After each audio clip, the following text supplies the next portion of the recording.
Did you know that helping someone see clearly can literally transform their lives?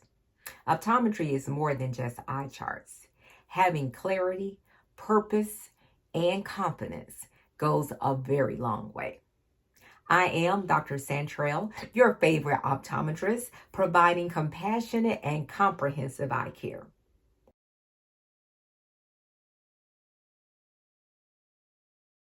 A while back, when I did missionary work, and I still do with my foundation, we go over to Africa every other year or so. When I first began my career in optometry, this message was powerful and it really struck home. I was doing a mission trip in Liberia, West Africa, with a local church and seeing hundreds of people a day by myself. It was, and I shouldn't say by myself because obviously it takes a team, and I did have a team. It was me and maybe three other volunteers who were helping to serve the patients. However, during that time early in my career, my only purpose, my only focus going forward was to make sure you receive a pair of glasses that you could see with. I didn't have a thought or care really about how you were going to use those glasses, what those glasses meant to you, if you would even keep up with the glasses as you got out of the line. So on this particular day, serving the patients in Liberia, West Africa, it was over 90 degrees and it felt more like 100. We were in a closed facility. There was no air conditioning. It was in their dry season and it was hot. Let me say that again. It was hot. Hot. No air conditioning, thank God for air conditioning. It was hot. Sweat was pouring. As soon as you woke up, you were sweating. Okay? So now, coming into the facility, lines and lines of people. As far as the eye could see, they're standing in the line and they're waiting to see little old me. So let's get at it. No worries. Patient comes in. Can you see that chart? Yes, no, okay. Knowing your age and knowing some different things, because I'm a smart doctor. Here are some glasses. Tell me, how do those work? They work good. Great. Next. Hey, how are you doing? Is your problem distance or reading? If it's distance, can you see that? No. Looking at your age, looking at your eye. This is what you need. Does that work? Great. Yes. Problem up close. All right, here's the book. Can you read that book? No, can't read that book. Looking at your age, this is what you need. How is that? Oh, wow, great. Okay, next. And so that's how we're seeing people. But then I came across a man who stood in front of me and made me pause. He says to me, I see how you've been working, but I want you to know a little bit about me. I'm a proud man, and I have a problem seeing when the sun is high.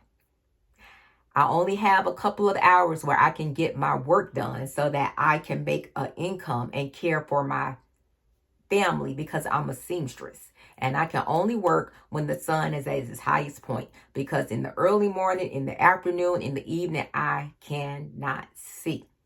I almost didn't come in here to see you because the line was too long and I thought I am not going to stand in that line. But yet here I am. Then this man proceeded to show me and share with me different people who were in the audience. He says, you see that person?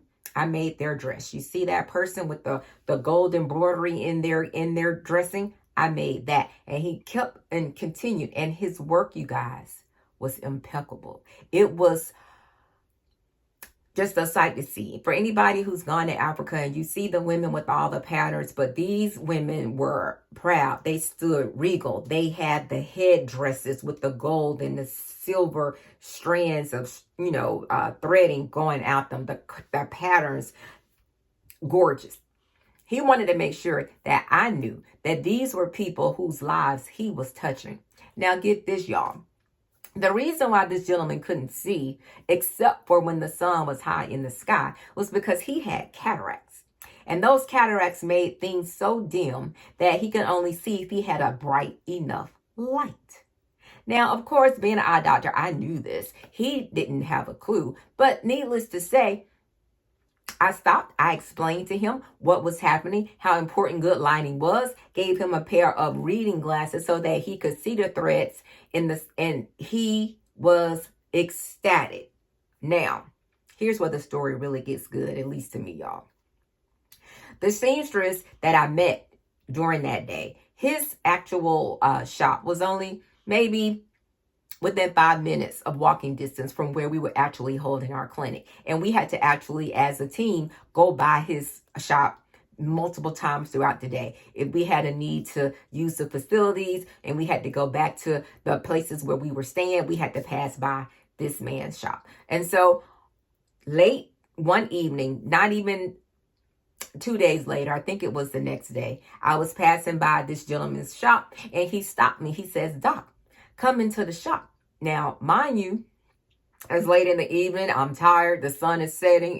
It's very, very, very dark. Because in Africa, they don't have street lights. We were in the bushes. It was pitch black. I could barely see my hand in front of my face, but we had little flashlights that we were using to help us along the trail.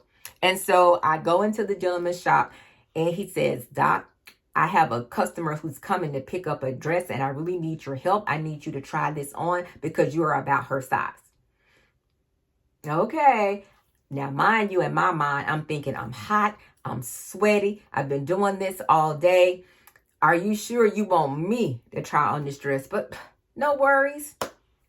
Sure, go ahead. Try the dress on. It was a beautiful dress too, y'all. It had long flowing sleeves. It had all of this golden embroidery in it. It was burgundy, which is my favorite color for those who didn't know. And it came even with a headpiece. And so he goes, "Oh, wow, that fits beautifully." And I was like, "Okay, yeah, do you need to tuck it in or anything?" He was like, "No, it's perfect." And really, you guys, it was perfect. So as I'm preparing to take the dress off, he bags the dress up and hands it to me. He gifted that dress to me because he was able to get back to working and make a living for his family. Now, here's the kicker. He made that dress, y'all, within a day. Now, he hadn't been able to do that because he couldn't see. He hadn't been able to do that because the fact that he couldn't see, he couldn't pay for materials. He couldn't provide for his family. The people in the community who lived near his shop had to go to other communities because they needed gowns and apparel and things that they needed made that he couldn't return. He used to be able to turn things around in a day or two. It was taking him now a week or two. And y'all know how we are. When we want something, we want it when we want it.